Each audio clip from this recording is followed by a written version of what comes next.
네, 안녕하십니까. 한국사 박용섭입니다. 흔적의 한국사 제5회 고대 문화사 파트 지난 시간에 예고해 드린 대로 진행하도록 하겠습니다. 문화사 파트는 내용들이 좀 많습니다. 사진 자료라든가 탑, 무덤, 여러 가지 공예품들이라든가 그림, 회화 이런 내용들이죠. 이 내용들을 중심으로 해서 2시간을 좀 쪼개서 살펴보도록 하겠습니다.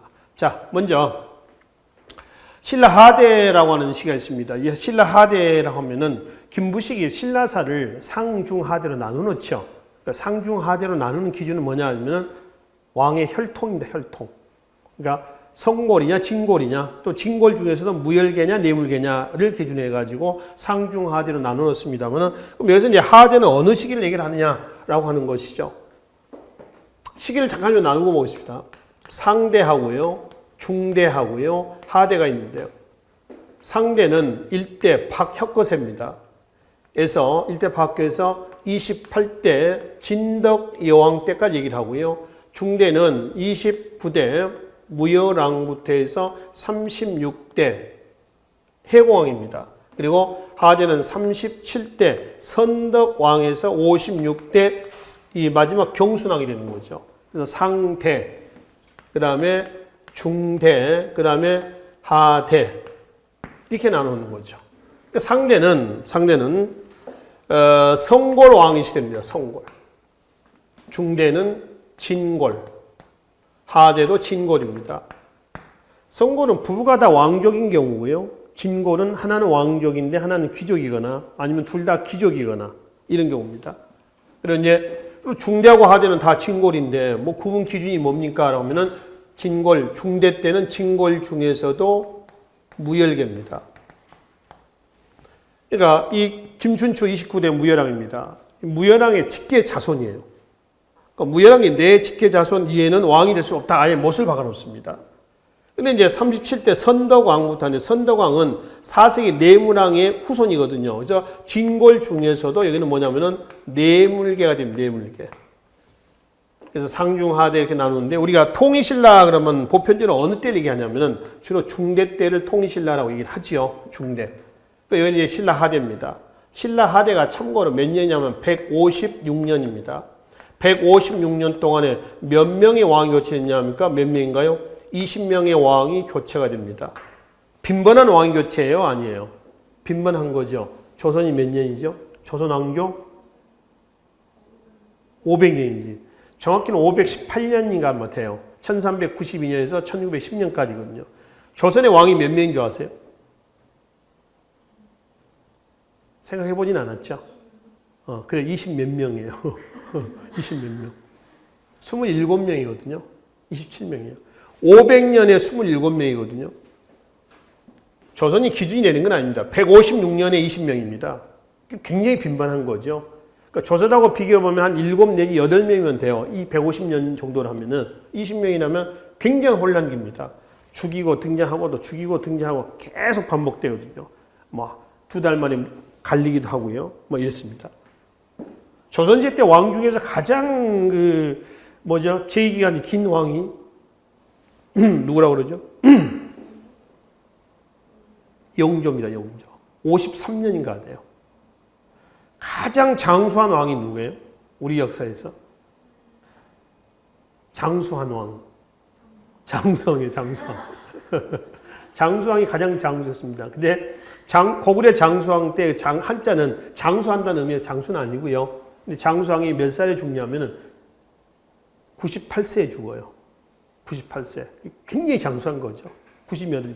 요즘 100세 시대라고 하잖아요. 그러니까 요즘 21세기를 산 거지. 수명을 한다면. 156년 동안 20명의 왕이 교체됐던 대혼란기입니다. 이 혼란기 신라하대 사회상을 반영한 석탑입니다. 탑. 나중에 탑 몇 층 탑인가라고 하는 건 나중에 보기로 하고요. 이게 해인사는 어디에 있는 사찰이에요? 해인사. 최천이 말년에 들어가서 죽었다는 사찰이기도 합니다. 경상남도에 있죠. 경남. 어디? 합천. 합천이 해인사잖아요.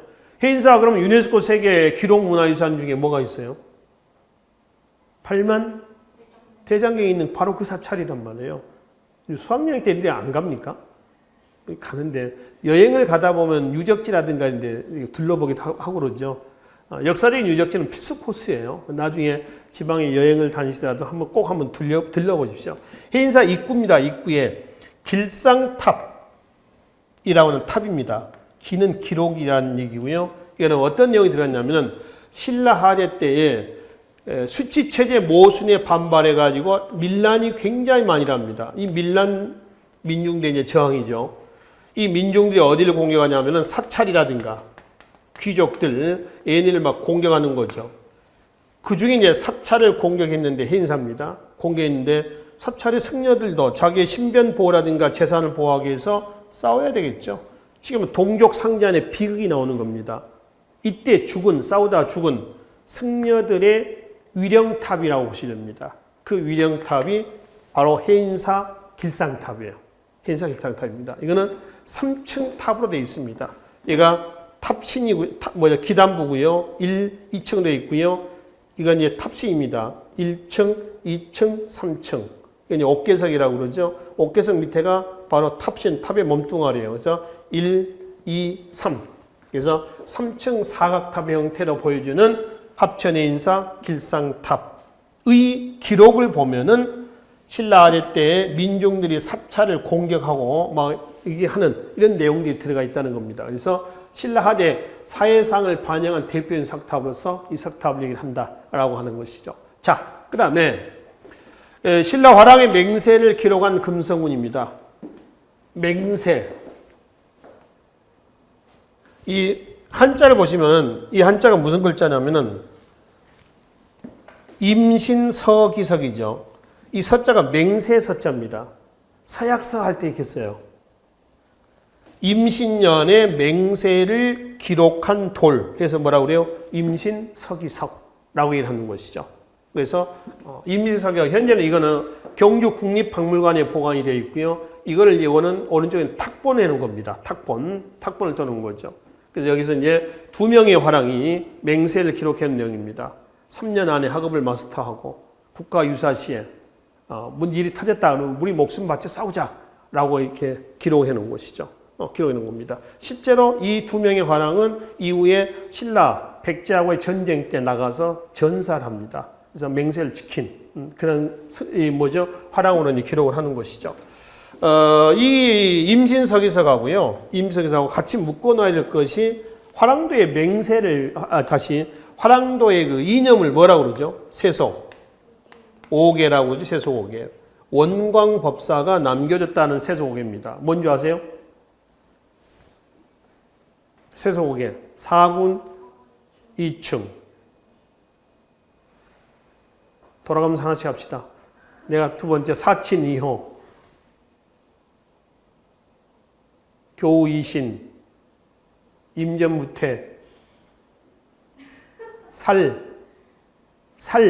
살생유택. 세속 5계잖아요. 그렇죠? 저 5계. 그래서 세속 5계하고 임신서기석 2개는 세트로 묶겠습니다. 묶어서 신라인의 사회윤리. 신라인들이 사회윤리와 뭘 중요시했다?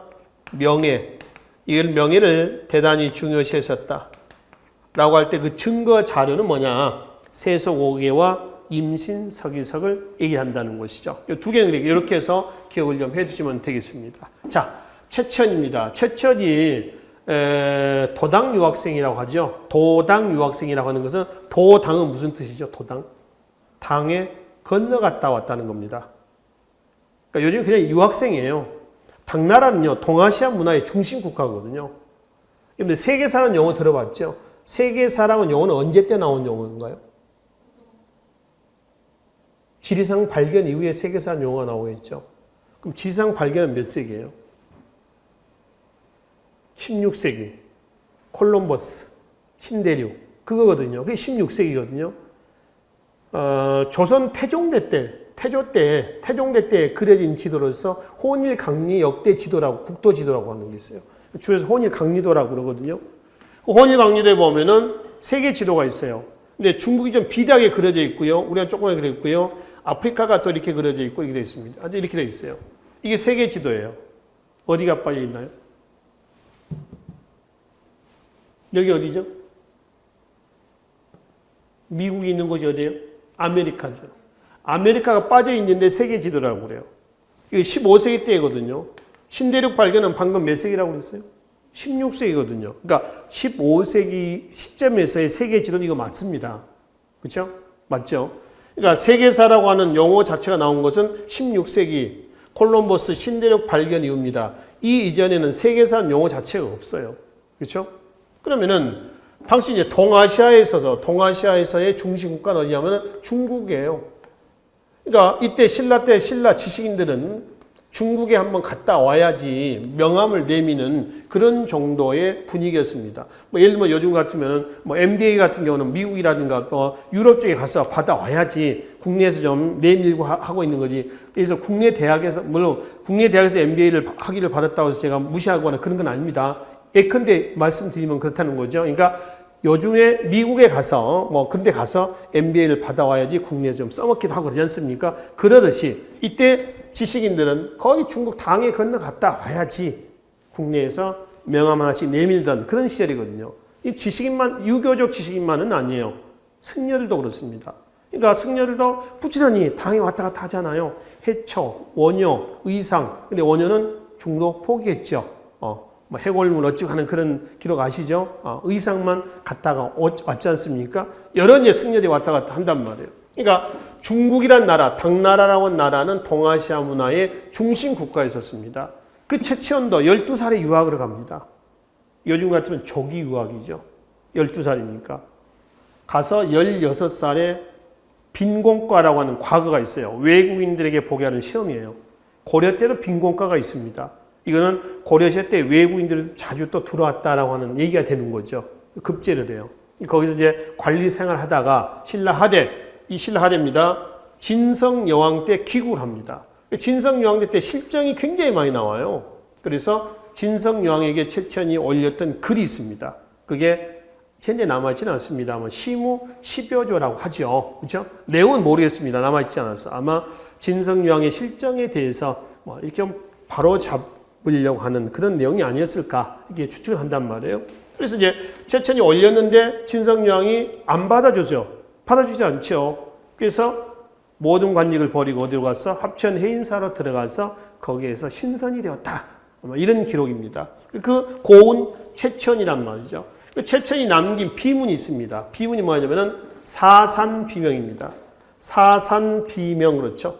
이건 해석해 놨다 그래서 정주 사산비명을 하는데 그냥 사산비명이라고 보시면 됩니다. 내용은 4명의 선종 승려의 일대기를 써놓은 비문이에요. 그러니까 묘비 있죠, 묘비. 그 묘비를 얘기를 한단 말이에요. 그래서 사산비명. 그래서 구체적으로 4개입니다. 보령, 성주사, 낭해화상비, 하동, 경상남도입니다. 쌍계사, 진강국사비, 경주 대승국사비, 문경, 봉암사, 지정대사비에서 구체적으로 여기까지 볼 필요는 없어요. 사산비명이다 라고만 보시고요. 그 중에 육두품들을 별칭으로 우리가 뭐라고 하냐면 육두품 별칭을 등난이라고 하죠. 등난. 왜 등난이냐면은 어렵다 그래서 득난입니다. 직역하면은 어렵다라는 의미예요. 등난. 신라 육두품들은 신라 관등에서 육관등 아찬 이상은 못 올라갑니다. 1관등에서 5관등은 진골이 독점을 하고요. 6관등이 육두품에 올라갈 수 있는 최고 상한선이에요. 관등에서.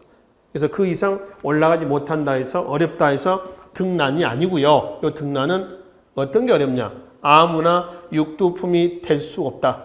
육두품에 자존심이 들어가 있는 용어예요. 등난이라는 얘기가. 그래서 등난은 누구를 얘기한다고요? 육두품. 그러면 이 등난이라는 얘기를 누가 했을까라고 하는 거죠. 채치원이 갑니다. 채치원이 자기가 자기 입으로 등난이라는 얘기를 해요. 그러니까 육두품의 신분의 우월성을 보여주는 거예요. 우월성을. 그럼 이 등난이라는 얘기는 어디에 나온 얘기냐라고 하는 거죠. 보령, 성주사, 낭의 화상비의 등난이라는 얘기가 나옵니다. 그래서 육두품을 지칭한다라고 이제 보시면 되겠습니다. 자, 이 자료는 이제 그 삼국의 불교 전례도입니다. 우리가 바로 앞에 강의 정치사에서 말씀을 드렸지 않습니까? 이 불교 전례 시기는 몇 세기 국제 정세하고 일치가 된다? 국제 정세 몇 세기하고 일치가 된다? 4세기. 예, 4세기. 전진, 고구려, 신라. 이게 친선관계라고 그랬죠. 4세기 때. 동진, 백제, 일본. 이게 친선관계입니다. 이때 이제 불교가 요 친선관계 때 들어온다는 거죠. 인도에서 만들어진 불교가 기원전 2세기 때 간다라 지방을 통해 가지고 이쪽으로 넘어옵니다. 이거 비단길이거든요. 중국 후한때 처음 상륙을 해요. 후한 이후에 중국은 남북조로 나눠집니다. 북조, 남조 그렇죠. 그래서 전진 고구려 신라로 가고요. 고구려 4세기 소수리망대 때 순도에 의해서 이건 이제 고구려 신라 들어온 것은 고구려 불교가 5세기 중엽 눌지양대 때 묵호자라는 사람에 의해서 그리고 6세기 신라 법붕왕대 때 공인됐습니다. 아까 이차돈 순교비를 다른 말로 뭐라고 그랬지? 백률사석당이라고 그랬죠. 순교무술이 있었고요. 자, 동진에서 4세기 백제 침류왕대 때에 마라난타에서 들어왔고요. 백제에서 일본으로 간 것은 6세기 서광대 때 노리사치게에서 합니다. 노리사치게를 승려로 오해를 하신 분들도 많이 있습니다. 노리사치게는 아까 순도라든가 마라난타는 다 승려예요. 승려인데 노리사치게는 승려가 아닙니다. 관리입니다. 그러니까 일본에 사신으로 갔다가 그 편에 불교가 일본으로 건너간 거죠. 이게 이제 대승불교입니다. 대승불교. 대승불교를 다른 말로 북방불교라고 그래요. 북방불교는 대중의 구제를 목표로 합니다. 근데 이 밑으로 나온 건 이제 소승불교입니다. 이거는 남쪽으로 전략했다 해서 그걸 남방불교라고 그래요. 이 남방불교는 개인의 해탈에만 치중하는 거예요. 개인의 해탈. 그러니까 중국이나 우리나라는 거의 대승불교 부류입니다. 대승불교. 혹시 여러분들 인도라든가 동남아시아 혹시 여행 가보셨습니까? 여기 가면은 승려들이 탁발을 하러 많이 다니는 그런 모습을 볼 수 있습니다. 탁발. 뭘 탁발이라고 그래요? 돈 달라고? 그릇 있잖아요, 그릇. 그렇죠, 음식. 이렇게 승려들이 줄을 딱 서서 가죠. 이렇게 가면서, 가면, 이 신도들이 이제 여기다 밥, 반찬 막 이렇게 주잖아요. 그걸 탁발한다고 그러거든요. 그걸 이제 먹고 이렇게 하는 거죠. 그 자체가 고행이고요. 그 자체가 수도하는 그런 거거든요. 근데 우리나라 승려, 대승불교 쪽에는 그런 모습이 없어요. 그러니까 대승불교는요, 대승불교에서는 사찰과 신도가 어떤 관계냐면 사찰의 운영자가 신도들이에요. 그리고 이제, 이렇게 하는 게 아니라, 그러니까 사찰에 가면, 우리나라에서는 사찰에 가면 누가 항상 있어요? 승려가 있죠. 그러니까 승려가 주가 되는 거죠. 그 다음에 신도들이 뭐가 되죠? 객이 되잖아요, 객. 그죠? 우리나라 사찰에 보면은. 근데 동남아시아의 소승불교 좀 반대로 돼 있어요. 주가 뭐가 되냐면 신도가 되는 거고요. 승려는 뭐가 되냐면 객이 됩니다, 객. 반대가 돼 있습니다. 그러니까 이게 이제 뭐가 되냐면은 소승불교고 이거는 대승불교예요. 대중의 구제, 이거는 개인의 해탈입니다. 그러니까 이런 똑같은 불교이지만은 이 종파에 따라서 불상이 좀 달라요. 불상 모습이, 부처님 모습입니다. 우리 그 산사에 있는 사찰에 가면 불상들 모습이 어떻게 나옵니까? 보면 무서워요? 푸근하죠? 뭐 건강한 모습 아닌가요? 불상도 보면. 딱 품어줄 수 있는 것 같은, 은은한 미소에, 그러잖아요? 소승불교 쪽의 불상들은 가면요, 무서워요. 굉장히 무섭습니다. 뭐 갈비 막 다 보입니다. 그러니까 우리가 피접이 상접한다고 하죠, 피골이. 그러니까 살이 없어요. 피부에 그냥 뼈가 그냥 붙어 있는 겁니다. 뭐 이거 푹 들어갑니다. 그냥 살 자체가 없습니다. 굉장히 무섭습니다. 왜 그런 모습이냐면은 고행이거든요, 고행. 자기 개인이 해탈한 고행. 그래서 굉장히 무섭게 나옵니다. 똑같은 불상이지만은 소승불교와 대승불교의 불상 모습이 달라요. 교리상의 문제 때문에 그렇습니다. 이게 이제 소승불교입니다. 그러니까 우리나라 들어온 건 이제 이거는 아니고요. 대승불교 쪽으로 이렇게 해서 들어온다라고 하는 겁니다. 특히 그 여러분들이 중고등학교 때 사회 시간에 보셨을 겁니다만은 간다라 지방의 미술을 간다라 뭐라고 그래요? 미술이라고 그래요. 간다라 미술은 인도의 불교 문화와 그리스 헬레니즘 문화가 짬뽕된 문화가 간다라 문화입니다. 그리스 헬레니즘 시대에 그러면 어느 왕이 생각나십니까? 그 유명한 왕이 아시죠? 장티푸스로 죽었다고 하는. 네 글자. 초성이 이응, 리을, 시옷, 디귿, 왕. 누구죠? 그 알렉산더 아니에요. 알렉산더 동방 원정 때 인도까지 들어오죠. 그래서 그 알렉산더 시대 때의 문화를 헬레니즘 문화라고 그래요. 그 헬레니즘 문화가 이쪽 인도까지 들어옵니다. 그래서 인도 문화와 그리스 헬레니즘 문화가 짬뽕된 문화가 간다라 문화예요. 여기에 불교를 타고 중국, 우리나라까지 들어옵니다. 그러니까 우리나라에서도 그리스의 헬레니즘적인 요소를 확인해 볼 수 있어. 사찰에 가면. 사찰에 들어갈 때 사천왕상이라고 있죠. 절 입구에 4명의 뭐 우락부락한 사람 있잖아요. 무서운 사람. 그 사람들 발 혹시 보셨습니까? 발 밑에는 마귀가 깔려 있어요. 마귀. 어떤 잡다한 것들을 처치하는 무사들이죠. 일종의. 그게 이제 사천왕상입니다. 그 사천왕상이 입고 있는 갑옷을 나중에 한번 보세요. 갑옷을 보면은 갑옷의 무늬가 그리스 헬레니즘 시대, 그러니까 알렉산더 시대 때의 그 군인들, 무사들이 입었던 갑옷의 무늬하고 똑같아요. 그런 식으로 해서 문화가 하나 전달이 됨으로 인해서 여러 가지 것들이 들어온다는 거죠. 그러니까 불교가 이렇게 인도, 중국, 우리나라로 들어올 때 단지 이게 불교 하나만 들어온 건 아니죠. 종교 말고 회화, 철학, 건축, 사상, 여러 가지 것들이 같이 들어오잖아요. 이렇게. 그래서 불교의 전례는 단순한 종교적인 문제는 아니다. 그래서 고대 문화 자체에 여러 가지 부분에 영향을 많이 준 것이죠. 그렇죠? 일단 삼국 불교 전례는 아까 여기 말씀드렸습니다만 4세기 국제 정세하고 일치가 된다라고 이제 이해하시면 되겠습니다. 자, 그 불교 중에서 말이죠. 불교 중에서 불교 종파를 보면은 교종과 선종이 있습니다. 똑같은 불교입니다. 근데 신라 중대 때는 교종이 유행을 했고요. 하대 때는 뭐가 유행이냐면은 선종이 유행합니다. 교종은 뭐고 선종은 뭐냐라고 하는 거죠. 자, 교종은 여기 있죠. 교종은 신라 중대 때 유행했다고 했습니다. 교리, 경전, 형식 이런 것들을 대단히 중시하고요. 선종이죠. 신라 하대 때 유행했던 선종은 참선, 좌선, 실천 이런 것을 대단히 중시합니다.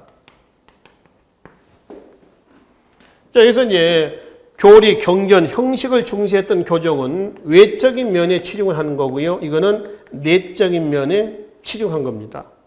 신라 중대 때의 교종은 왕실, 귀족, 얘네들과 결탁을 했고요. 이거는 지방 호족과 일부 육두품들 얘네들과 결탁을 하면서 하대 때는 선종이 유행을 합니다. 특히 신라대 때 지방호족과 육두품과 결탁된 선종은 나중에 고려 건국의 사상적 기반이 되는 거죠. 고려 건국에. 그래서 얘네들이 실제로 고려를 건국했던 주역들 아닙니까? 후삼국의 상황을 수습했던 사람들이죠. 얘네들이 고려에 나중에 뭘로? 문벌 귀족으로 성장한단 말이에요. 얘네들이. 그래서 이제 교종과 선이 나는데 똑같은 건 교종인데 5개 종파로 나누고요. 5교죠. 똑같은 선종인데 9개 종파로 나눠집니다. 기준은 뭐냐? 5교로 나누는 기준은요. 경전의 해석입니다. 경전. 선종을 똑같은 선종인데 9개로 나누는 것은 지역에 따라서 나눠요. 지역에. 그러니까 경전에 따라서 이런 지역에 따라서 나눈다라고 하는 거죠. 종교 있니? 종교 없지? 없을 것 같아. 종교 없어? 기독교? 기독교 중에서도 종파가 좀 많죠. 뭐가 있나요? 예수교, 장로회, 침례교, 성결교, 뭐 여러 가지가 있잖아요. 이렇게. 그럼 다 숭배하는 신이 다른가요? 똑같죠. 예, 그 교파에 따라서 구약, 신약 따지고 말이죠. 조금 보수적인 것도 있고, 조금 개혁적인 종파도 있고 그러죠. 그러지 나눠지거든요. 똑같은 기독교지만은. 그러듯이 교종도 그래요. 똑같은 교종인데 이거는 경전에 따른 차이고요. 그 다음에 선종은 지역에 따라서 9개 나눈다라고 하는 거죠. 그래서 5교 그러면 열반종, 법상종, 화엄종, 법성종, 계율종 이게 이제 교종 5교고요. 그 다음에 선종은 구사입니다. 지역에 따라서 수미산파에서 이제 동리산파까지 해가지고 지역에 따라서 그 지방에 배후 세력이었던 누군가요? 지방 호족들이 배후에서 후원하고 있었던 그런 종파가 되는 겁니다. 그 중에 선종 구산 중에서 두 개만 보고 갑시다. 최초로 만들어진 것이 뭐냐 그러면은 가지산파입니다. 전라남도 장흥의 보림사라고 하는 사찰에서 개창했던 가지산파가 최초고요. 최대 가장 컸던 파는 해주 광조사에서 이엄이라고 하는 승려가 개창했던 수미산파입니다. 그러니까 최초와 최대 이 두 개만 선종해서 좀 기억을 좀 해주시면 되겠습니다. 자, 그래서 신라 중대 때의 교종과 하대 때의 선종에 대한 대체인 특징, 그리고 이제 종파에 대한 얘기를 보시고, 그리고 이거는 통일신라 승려죠. 해초의 인도 여행기입니다. 인도의 5천 축국을 왕 다녀와서 쓴 기행문 이렇게 읽습니다. 왕 5천 축국전. 그래서 인도 여행기예요. 많이 훼손이 소실됐죠. 이런 부분 다 이제 훼손된 이런 부분들입니다. 일부만 남아 있는데요. 인도뿐만 아니라 이거는 지금의 이제 그 이슬람 쪽에 그 서아시아 쪽에 그때 이제 문화라든가 정치 이런 내용들을 확인할 수 있는 좋은 자료가 되는 거고요. 많이 훼손됐지만은 이거를 유네스코 세계 기록 문화유산으로 많이 헷갈려 합니다. 근데 이거는 유네스코 세계 기록 문화유산은 아니고 현재 프랑스 국립 도서관에 보관이 되어 있습니다. 그래서 해초의 인도 여행기에서 왕 5천 축국전 이렇게 하는 것이죠. 자, 그러면 이제 이거는 고대 국가의 과학 기술에 대한 자료입니다. 뭐예요 이게? 첨성대죠, 첨성대. 경주에 있습니다. 첨성대고요. 이건 좀 오래된 사진들입니다. 어떻게 보면 무슨 벌레가 붙어 있는 거, 달랑 붙어 있는 것처럼 말이죠. 이때는 문화재에 대한, 이게 70년대 사진이거든요. 문화재에 대한 개념이 없었던 시절입니다. 지금 이러면 이제 난리 날 겁니다, 아마. 그렇죠? 난리 나고, 이런 사진이 예를 들어서 인터넷에 돌아다니면은 집중 좀 공격해가지고, 대한민국에서 못 살 정도로 우리나라 사람들 대부분 그렇죠. 이렇게 될 거예요. 이건 무슨 왕대 때 만들었냐면은, 어느 여왕이죠? 선덕 여왕입니다. 선덕 여왕이 몇 대 왕인 줄 아세요? 선덕 여왕이 몇 대 왕입니까? 27대예요. 아까 28대가 상대 마지막 진덕 여왕이거든요. 29대가 태종 무열왕이고요. 그래서 여기서 한번 세보면은 27층이 나와요. 27층. 이거 이제 보통 복장으로 봤을 때 중고등학교 학생 같아요. 교복, 옛날 교모 쓰고요. 교복, 수학여행 가서 찍은 사진 같습니다. 걸탄도 있고요. 이 사진 기준에 볼까요? 원래는 여기 이렇게 사다리가 있었습니다. 사다리 있고요. 들어가면 이제 여기 밑에는 뻥 뚫린 공간은 아니고요. 여기는 흙이나 돌로 다져져 있습니다. 메꿔져 있어요. 요 안에 들어가면 이 안에 이제 다시 사다리가 이렇게 있습니다. 또 이렇게 안에 사다리가 이렇게 있어요. 그래서 이제 올라갑니다. 그리고 위에는 이런 건물이 있었어요. 근데 지금은 이 건물이 없어지고요. 돌뿐만 남아 있습니다. 그리고 튀어나와 있는 요 부분들은 누르는 역할을 합니다. 그러니까 어떤 무너지지 않도록 위에서 누르는 이런 역할을 하는 거고요. 이것도 마찬가지입니다. 정자가 우물정자로 되어 있지 않습니까? 돌 기둥이에요. 돌로 만드는 건데 이것도 역시 누르는 역할. 그래서 흔들림을 막기 위한 하나의 목적으로 본다라고 하는 것이죠.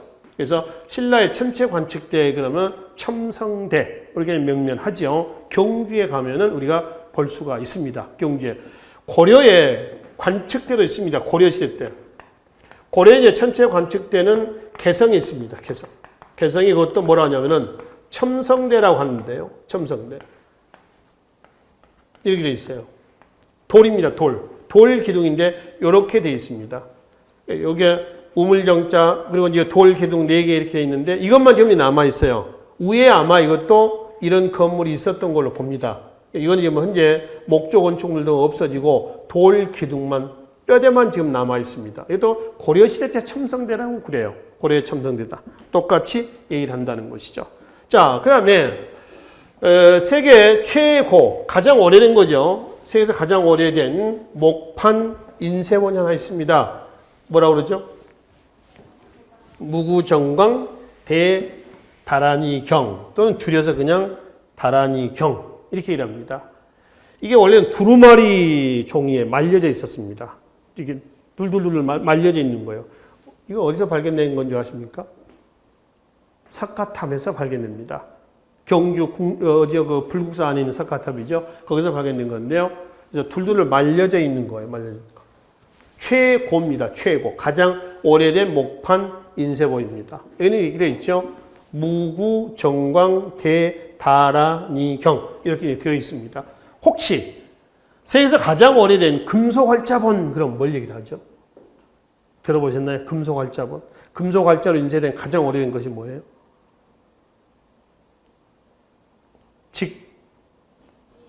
직지심체요절. 줄여서 직지심경. 다 같은 얘기예요. 그래서 이거는 고려시대 때에 만들어진 겁니다. 금속활자로 만들어진 걸로. 이건 금속활자가 아니라 목판 인쇄본이다라고 이제 보시면 되겠습니다. 자, 이 사진 한번 봅시다. 청룡백호 주작현무 사신도죠. 방외시입니다. 동서남북의 방외시이죠. 그러니까 동쪽의 색깔은 청색이고요. 서쪽은 백색. 그 다음에 남쪽은 주작. 주는 뭐냐? 붉을 주자입니다. 현은 무슨 현자인 줄 아세요? 거물 현자입니다. 그러니까 북쪽의 색깔은 검은색이에요. 가운데 있는 색깔은 무슨 색인 줄 아세요? 황색이 황색. 황금색입니다. 황금색. 그래서 방의 신이고요. 사신도. 이거는 노장사상이 반영이 되어 있는 거죠. 그리고 이거는 뭐냐면은 이거는 산수문전입니다. 산수문전. 산과 물의 문양을 벽돌에다가 써놨다, 새겨놨다 그래서 뭐라고요? 산수문전이라고 해요. 산수문이 벽돌이라고 하죠. 이 전자는 벽돌 전자예요. 벽돌 전자. 산수는 삼신산이 갑니다. 삼신산은 무슨 산이냐면은 신선이 산다는 산이에요. 신선사상이 들어가 있는 거죠. 이 신선사상이나 노장사상이 종교화된 것이 도교입니다. 도교. 그 다음에 이거는 뭐냐면 무령왕릉 지석입니다. 삼국시대 국왕 중에서 유일하게 주인공을 확인해 볼 수 있는 왕이 누구예요? 무령왕입니다. 백제. 거기서 뭐가 나왔냐 그러면은 지석이 나옵니다. 지석. 지석은 무덤 주인공의 간단한 이력서입니다. 이력서예요. 무덤 안에다가 이 무덤 주인공이 태어나서 뭘 했고 언제 죽었다라고 하는 것이 기록되어 있는 거죠. 그러니까 오래된 무덤에 이게 있어야지. 아주 오래된 무덤에 이게 없으면 누군지 모르잖아요. 그래서 써놓는 거죠. 이걸 지석이라고 그래요. 그러니까 무령왕과 왕비의 무덤으로 확인이 됐고요. 지석을 같은 얘기로 뭐라냐면은 묘지라고도 얘기합니다. 묘지. 우리가 무덤을 일반적으로 할 때 묘지는요. 이 기록할 지자가 아니라 땅 지자를 씁니다. 그럼 묘지는 무덤을 얘기하는 거고 지석 또는 묘지. 그러니까 발해 정혜공주의 묘지, 정효공주 묘지 나옵니다. 그 묘지는 여기서 얘기하는 지석하고 같다라고 하는 거죠. 그러니까 이건 이제 부여 국립박물관에 현재 보관이 되고 있는 백제 금동태향로입니다. 이건 이제 봉황이 있고요, 용이 있고요, 여기에 뭐 악공들도 있고요, 각종 어떤 그 짐승들이 있고요, 또 어떤 그 새들도 있고요, 이랬습니다. 향로죠. 여기 이제 뚜껑이 열리고요, 여기 구멍이 있습니다. 향이 이제 피우면 여기 향 냄새가 나오겠지, 연기가. 그래서는 노장사상 역시 반영이 된 거죠. 그 노장사상이 종교화된 것이 뭐라고요? 도교다라고 이제 보시면 되겠습니다. 이거는 고대 문화사 파트에서 불교보다 오히려 도교에 관련된 문제가 더 많아요. 통계적으로 보면은 더 많습니다. 그래서 사신도라든가 무령왕릉 지석이라든가 산수문전 또는 백제 금동대향로 이것들 묶어서 다음 중 종교 뭐와 관련되어 있냐 그러면은 도교 혹은 노장사상과 관련되어 있다. 꼭 기억을 좀 해 두십시오. 자, 그럼 이제 무덤에 관련된 부분은 우리가 이제 첫 번째 특강 무덤에 대해서 우리가 말씀을 드렸었습니다. 이거는 고구려 초기에 바로 적석총, 한자 적석총 풀었으면은 돌무지 무덤입니다. 적석은 뭐예요? 돌을 쌓았다는 얘기입니다. 이거는 피라밋, 동양의 피라밋이라고 그러잖아요. 5층으로 있습니다. 그렇죠? 1, 2, 3, 기단부 부분요. 1, 2, 3, 4, 5층 이렇게 되어 있고요. 여기에 이렇게 건물이 하나 있었어요. 근데 건물 없어지고요. 지금 요것만 좀 남아 있습니다. 시신은 땅속으로 들어가는 게 아니라요. 시신은 바로 5층 우분에 있습니다. 구멍이 뚫려져 있죠. 그러니까 뭐냐면은 이런 형태죠. 이 형태입니다. 1, 2, 3, 4, 5 하면 여기에 구멍이 뚫려져 있는 겁니다. 들어가면 안에 밑에가 구멍이 있습니다. 이건 이제 1, 2, 3층까지 내려와 있습니다. 3층까지. 그래서 시신을 여기다가 집어넣고 돌로 막습니다. 이 사람의 부인이 나중에 죽었습니다. 그럼 여기 헐고 다시 시신을 넣고 또 막아버리는 거죠. 이런 형태가 되어 있어요. 이런 형태입니다. 이거하고 똑같은 무덤이 백제 무덤에서 나타납니다. 자, 백제의 한성시대 때 무덤이 이거죠. 석촌동 고분이에요. 그래서 백제 건국의 주역이 누구였다? 고구려 이줌이었다라고 하는 것을 확인해 볼 수가 있어요.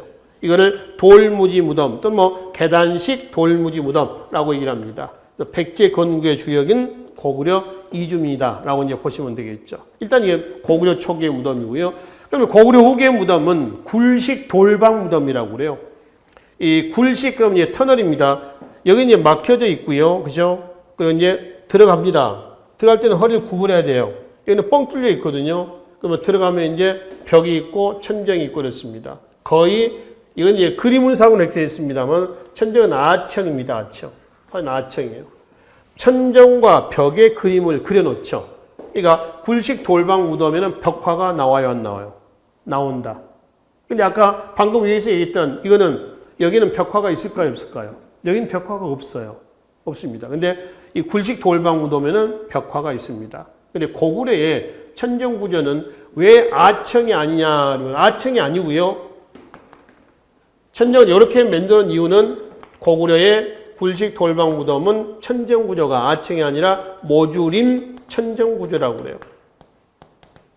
모서리를 줄였다라고 하는 거죠. 그래서 보면은 이런 형태고요. 모서리를 줄여나가는 겁니다. 이런 형태죠. 내부에 들어가면은 피라미드 형태로 이렇게 축소가 되어 있습니다. 이걸 모주림 천정 구조라고 그래요. 이거는 발에 있죠. 고구려 민들에서 건국됐다는 발해의 정, 해, 공주, 묘가 바로 모주림 천정 구조입니다. 모주림 천정 구조. 그래서 굴식 돌방 무덤이고요. 규모는 크고 이거 도굴 위험이 있을 것 같아요, 없을 것 같아요? 도굴 위험이 있죠. 왜? 안이 뻥 뚫려 있기 때문에 입구만 헐고 들어가면 다 끄집어낼 수가 있다라고 하는 겁니다. 근데 여기에 비해서 신라에 돌무지 덧널 무덤이 있어요. 천마총이라고 하잖아요. 이 무덤은 도굴 위험이 거의 없어요. 거의 없습니다. 그건 이제 신라 무덤에서 우리가 한번 살펴보도록 하겠습니다. 그리고 이제 고구려의 영향을 받았었다라고는 백제의 한성시대 때의 무덤입니다. 석촌동 고분이 이렇게 있고요. 고구려 초기 무덤하고 거의 비슷하죠. 그리고 이제 고구려 장수왕의 남진 정책 때에 백제 계로왕이 피살이 되고요. 문주왕대 때 수도를 어디로 옮겼어요? 웅진 공주입니다. 웅진 시대 때 무덤으로는 대표적으로 백제 무령왕릉입니다. 무령왕릉은 벽돌 무덤이에요. 그러니까 무덤 내부에 봐봐요. 무덤 내부에 벽과 천정을 돌로 쌓아놨어. 그럼 무슨 무덤이야? 돌방 무덤이야. 그지? 돌이 아니라 벽돌이야. 그럼 뭐가 있니? 그냥 벽돌 무덤이야. 한자 벽돌 전자를 써서 전축분이라고 그래요. 전축분. 분은 무덤 얘기하는 것이죠. 그렇죠? 그래서 재료가 뭐냐에 따라서 벽돌 무덤이다 아니면은 돌방 무덤이다 이렇게 얘기를 한다는 거죠. 그래서 삼국시대 때 왕의 무덤 중에서 유일하게 주인공을 확인했던 왕이 누구라고 했어요? 무령왕입니다. 뭘 통해서 확인한다고요? 지석. 지석. 무덤 주인공의 간단 이력서라고 했습니다. 지석을 통해서 확인한다라고 하는 것이죠. 이건 이제 무령왕 실제 능은 아니고요. 무령왕릉을 그대로 만들어 놓은 겁니다. 그래서 공주에 가면은 꼭 한번 가보십시오. 여기 가면은 실제 무령왕의 모습과 똑같은 내부 구조로 만들어 놓은 거죠. 이제 관람용으로 새로 만들어 놓은 곳이 되겠습니다. 자, 그럼 이제 6세기 성왕대 때 수도를 사비로 옮깁니다. 사비로 옮긴 후에는 굴식 돌방 무덤입니다. 여기에 이제 입구입니다. 이거는 막혀져 있거든요. 그러니까 안에 이제 안에 이제 뻥 뚫려 있습니다. 안에는. 외형 모습이 이렇게 되어 있다라고 하는 거죠. 이런 형태입니다. 이 그림은 이렇죠. 이게 되는 거죠. 그리고 이게 막혀져 있고요. 이런 식으로. 천정은 아청이라 했습니다.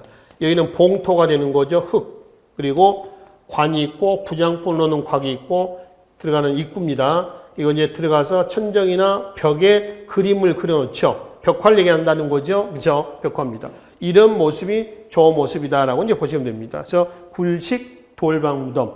굴식은 터널식입니다. 굴. 무덤 안에 재료가 돌로 쌓였다 해서 돌방 무덤라고 이제 보시면 되겠습니다. 자, 그러면 신라 무덤 중에서 대표적인 천마총이 있습니다. 이 천마총은 돌 무지 덧널 무덤이에요. 돌 무지라고 있습니다. 이거 봅시다. 이거 지면이고요. 지면이고 그 다음에 이게 관, 그 다음에 이거는 부장품을 넣는 곽입니다. 이건 이제 나무 덧널입니다. 그러니까 무덤을 만들 때는 이게 공간이 생깁니다. 근데 나중에 시간이 지나면 나무이기 때문에 썩어요. 무너져 내립니다. 일부러 무너져 내리게 하기 위해서 나무로 만드는 거죠. 그 무너져 내림으로 해서 이 부장품 도구를 막자는 겁니다. 도구를. 여기는 돌론 자갈돌입니다. 쌓아놓죠? 흙입니다. 흙. 그래서 이런 형태의 모습이에요. 이거를 클로즈해온 이렇게 되어 있습니다. 관, 부장품, 그 다음에 나무 덧널 이렇게 되어 있죠. 이걸 외형상 보면 이 모습이죠. 경주에 가면은 볼 수가 있습니다. 근데 이 천마총인데요. 이 천마도가 나와서 천마총이라고 그래요. 자, 이거는 벽화라고 그랬어요? 아니라고 그랬어요? 아니다.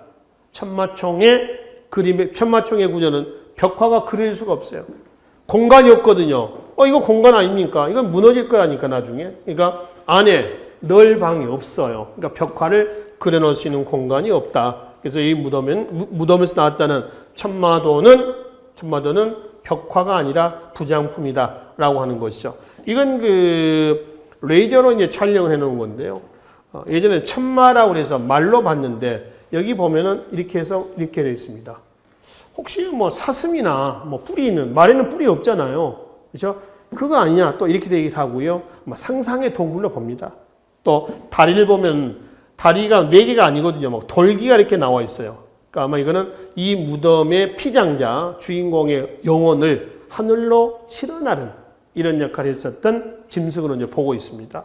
그리고 이 천마총은 여기까지만 발굴이 했고요. 이 뒷부분은 발굴하지 않았습니다. 문이 있죠. 천마총 써져 있거든요. 문이 2개가 있습니다. 이쪽이 들어가는 문입니다. 들어가서 안에 가서 이렇게 해서 이렇게 해가지고 관람을 하고요. 그 다음에 이렇게 해서 이쪽 문으로 이렇게 나오는 이렇게 루트로 되어 있습니다. 반만. 그러니까 여기는 왜 안 해놨느냐? 똑같을 것이다. 이렇게 본 거죠. 그래서 반만 발굴해 온 그런 상황이다라고 보시면 되겠죠. 그럼 이제 이거는 아까 이제 고구려의 무덤에서 말씀드렸죠. 굴식 돌방 무덤의 천장구조, 모주림 천장구조라고 했습니다. 발해 거죠, 발해. 발해에 정해공주의 무덤이 이렇게 되어 있습니다. 천장이 아층이 아니라 뭐라고 했어요? 모서리를 줄여 나간다. 그래서 모주림 천정 구조가 되는 거고요. 이게 정해공주의 무덤의 모습이에요. 근데 발해 무덤은 좀 특이하게 얘가 이제 지면입니다. 지면. 지면이 이렇게 되어 있죠. 여기 지면. 그래서 밑에 지하실 내려가는 것처럼 계단이 있어요. 내려갑니다. 그 안에 무덤을 이렇게 만들어 놓습니다. 이게 내려가서 만드는 거죠. 자, 이거는 효공주의 묘입니다. 이거는요, 정해공주 무덤이에요, 정해. 8세기 후반, 문왕의 2딸입니다. 둘째 딸이고요, 얘가 넷째 딸이에요. 그럼 정해공주와 정효공주의 무덤이다라고 하는 걸 뭘 통해서 확인하냐? 여기서 뭐가 나온다고 했어요? 묘지. 아까 지사갈 때 그 묘지예요. 그래서 이게 나와요. 근데 묘지 내용이 똑같아요. 내용이 똑같습니다. 단지 피장자 이름만 달라. 정해, 정효 이것만 다르고 생년, 그리고 생몰 태어나서 죽을 때 그 연대만 다르고 나머지 내용들은 다 똑같습니다. 그러니까 아버지의 마음이 여기에 구구절절히 기록이 되어 있습니다. 그러니까 아버지 입장에서 자식이 먼저 죽은 거 아니에요. 얼마나 애달겠어요. 그 내용들이 이제 기록이 되어 있답니다. 그리고 정해공주 무덤에는 벽화가 없어요. 근데 정효공주 무덤은 이거는 이거는 고구려의 영향을 받은 거고 이거는 당의 영향을 받았었던 벽돌 무덤입니다. 벽화가 지금 나와 있죠. 벽화가 있습니다. 하여튼 저는 천정 무덤을 모주림 천장 구조다라고 이제 한다는 것이죠. 자, 그럼 이제 통일신라 시대 때 사찰 어디예요? 불국사죠. 토암산에 있는. 왼쪽에 있는 사진은 지금의 이제 어떤 그 완전 이제 보수가 된 사찰이고요. 이거는 뭐 외란이라든가 그다음에 호란 격죠 또는 뭐죠 한국 전쟁 격죠 하여튼 풍파에 겪고 나서 이게 이제 1960년대 때 사진이거든요. 거의 허물어졌습니다. 이걸 이제 그대로 복구해 놓은 것이 지금의 모습이다라고 이제 보시면 되겠습니다. 이거는 청운교, 백운교 등이에요. 그러니까 다리거든요. 교각이에요, 교각. 왜 사찰에 다리가 있었냐 하면 이 불국사라는 사찰이 있게 있으면은 여기에 이렇게 해서 주구가 있습니다. 주구. 사만시대 때 무덤에서 우리가 첫 시간에 주구묘라고 하는 게 있었습니다. 주구는 도랑입니다. 도랑이요. 물을 여기다가 타오는 거죠. 이게 뭐 외부의 침입으로부터 막기 위한 그런 용도이기도 합니다. 건너가려면 뭐가 필요해요? 다리가 필요할 거 아니에요? 그렇죠? 그래서 청운교, 백운교 하는 이런 다리들이 만들어 놓은 겁니다. 요게 좀 요거예요, 요거. 그죠? 요 모습입니다. 지금은 이제 거기에 개체는 없죠. 이건 주구, 도랑은 없어졌고요. 현재 불국사 가면은 그냥 뜰로 만들었습니다. 물론 여기 이제, 여기 들어가지 못하도록 이렇게 이제, 뭐죠? 이렇게 그 펜스, 작은 펜스를 이제 쳐놓은 곳이 보여 있습니다. 유네스코 세계문화유산에 등재해 있었던 불국사하고요. 역시 유네스코 세계문화유산에 등재해 있었던 역시 토암산에 있는 불국사 석굴암 본전물이 있습니다. 이 석굴암 본전물 오른쪽에 있는 사진은 발견 당시 초창기 일제시대 때의 모습입니다. 거의 훼손이 되어 있죠. 그걸 다시 이제 복원해 놓은 것이 이 모습이고요. 여기 앞에는 유리막이 있습니다. 실제 가서 보면 유리막이 있습니다. 왜냐하면 사람들이 이렇게 관람을 하잖아요. 관람하면서 내뱉는 숨이 있죠. 호흡에 그 호흡들이 여기에 묻어가지고 돌이 화강하고 있는데요. 훼손이 된답니다. 이게 이제 장기적으로 보면 그래서 유리막을 아예 이제 그러니까 쉽게 하면 진공 상태로 만들어 놓은 거죠. 그런 상태로서 현재 보존을 해 놓고 있습니다. 거의 석굴암 같은 경우는요. 초과학이다. 이렇게 보는 거죠. 우리 국립중앙박물관에 우리 갔을 때, 견학 갔을 때, 이거 축조하는 모습들 3D로 해놓은 거 보셨죠? 그러니까 거의 과학입니다. 거의 과학이다. 그러니까 이때 이제 수학이라든가 뭐 기하학이라든가 이런 것들의 발달 수준을 확인해 볼 수 있는 내용이 되겠습니다. 또 하나 통일신라의 그 건축 기술에서 빼놓을 수 없는 것이 조경술입니다. 많이 여러분들이 보셨을 겁니다. 그동안 안압지라고도 얘기를 했습니다. 이건 조선 초기에 붙여진 이름이거든요. 기러기 안자와 오리 앞자를 씁니다. 그러니까 기러기하고 오리가 놀았던 연못이다 해서 안압지라는데 지금은 안압지라는 얘기 잘 안 써요. 뭐냐면 경주 뭐라고 해요? 동궁과 월지입니다. 월지. 동궁 그러면 얘가 경주 뭐죠 그 궁궐이 있는 쪽에서 동쪽에 있는 궁궐이라는 겁니다. 동쪽에 있는 궁궐이라는 뜻이고요. 이게 전부 궁궐 터예요, 터. 그러니까 이거는 이제 이게 월지입니다. 달이 떠서 달이 잘 비치는 달 월자를 씁니다. 그래서 월지라고 하는 것이죠. 이건 저수지가 아닙니다. 인공 연못이다. 통일신라의 조경수를 보여주는 대표인 증거고요. 저 조경수는 나중에 일본에 건너갑니다. 일본의 해이안 시대 때에 조경술에 영향을 줍니다. 일본에서 나온 얘기입니다. 한인의 연못이다. 이런 얘기를 해요. 그러니까 한인의 연못이라는 얘기는 신라 축제술, 조경술 이거에 영향을 받았었다라고 하는 걸 알 수가 있죠. 그래서 일본에까지도 영향을 주고 있다라고 이제 보시면 되겠습니다. 이걸 또 하나의 우주로 보는 거죠, 우주로. 경주 동궁과 월지라고 하죠. 기존에는 안압지다라고 이제 보시면 되겠습니다. 자, 그리고 이제 통일신라의 그 건축술을 여기서 본다면 그 위쪽에 있는 발해의 수도 상경입니다. 상경의 도시 구조는 주작대로입니다. 주작은 뭘 주작이라고 생각할까요? 새, 상상의 새 있었죠. 주작. 청룡, 백호, 주작, 현무. 주작은 새입니다. 상상의 새예요. 주작은 방위로 보면 동서남북에서 어느 쪽이에요? 청룡은 동쪽이죠. 백호는 서쪽이죠. 남쪽은 주작, 북쪽은 현무죠. 청룡, 백호, 주작, 현무. 그러니까 주작 대로는 큰 도로예요. 발해에 궁궐을 중심으로 해서 남쪽으로 있는 이 도로를 뭐라고 그래요? 주작, 남쪽에 있는 큰 도로에서 뭐 주작대로예요. 당나라 수도 장안성을 모방한 겁니다. 당나라 수도 장안성을 모방한 겁니다. 그걸 다시 그러는 건 이겁니다. 그런데 여기를 발굴해 보니까 절터가 굉장히 많습니다. 그렇죠? 절터가 수도 상경에 이거는 뭘 의미하냐면은 불교가 그만큼 융성했다라고 하는 것을 보여주는 자료로 이해를 하시면 되겠습니다. 그래서 발해의 문화 내용까지 해서 이 시간 마무리를 하고요.